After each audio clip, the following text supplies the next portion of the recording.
गुरु नानक देव जी की पहली उदासी की श्रृंखला में आप सभी का बहुत बहुत स्वागत है। पाकपटन के बाद गुरु नानक देव जी पेहोवा में पहुंचे। यहाँ पर उनकी याद में 3 गुरुद्वारे बने हैं। चलिए पहले गुरुद्वारा बौली साहिब से शुरू करते हैं। यहाँ पर काफी पंडित रहते थे। वे रीति रिवाज कर्म कांड लोगों को बताते थे और बदले में पैसे लेते थे। एक बार उन सभी ने लोगों को लूटने की एक योजना बनाई। उन्होंने दक्षिणा में इकट्ठे किए सोने से रथ के पहिए के जितनी बड़ी एक कान की बाली बनवाई और सरस्वती नदी में फेंक दी। अगले दिन उन्होंने लोगों को नदी से बाली निकालकर दिखाई और कहा, देखो, रात को माता यहाँ स्नान करने आई थी।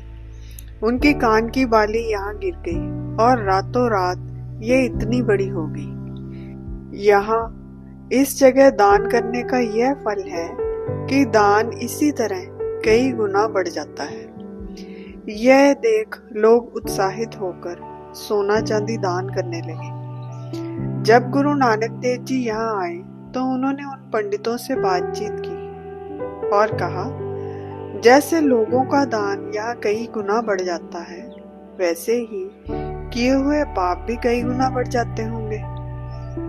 इस बात का पंडितों के पास कोई जवाब नहीं था। लंबी चर्चा के बाद उन्होंने अपनी गलती मानी और गुरुजी से माफी मांगी। गुरु नानक देव जी कुछ दिन पेहोवा में ही रुके। पेहोवा में गुरु नानक देव जी के दूसरे गुरुद्वारे का नाम है गुरुद्वारा शीश महल साहिब। इस स्थान पर लोग पितरों की पूजा करते और कई तरह के दान पुण्य तथा भोज करते थे, ताकि यह चीजें उनके मृत परिजनों तक दूसरी दुनिया में पहुंच जाए। यहाँ गुरु नानक देव जी ने उन्हें उपदेश दिया कि परिवार वालों का दिया कोई भी दान उन तक नहीं पहुंचता। दूसरी दुनिया में तो मनुष्य के यहाँ किए हुए कर्म ही साथ जाते हैं।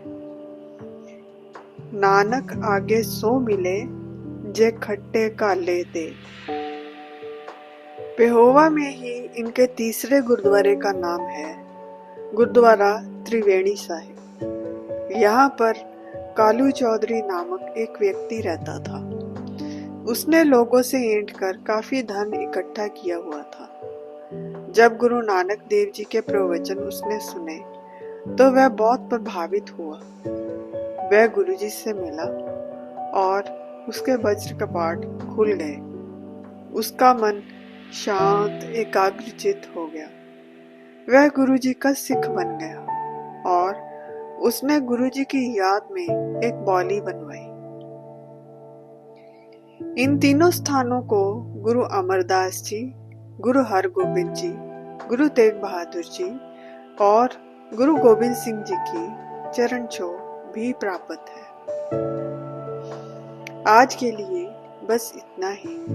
फिर मिलेंगे एक नई वीडियो के साथ। तब तक के लिए विदा।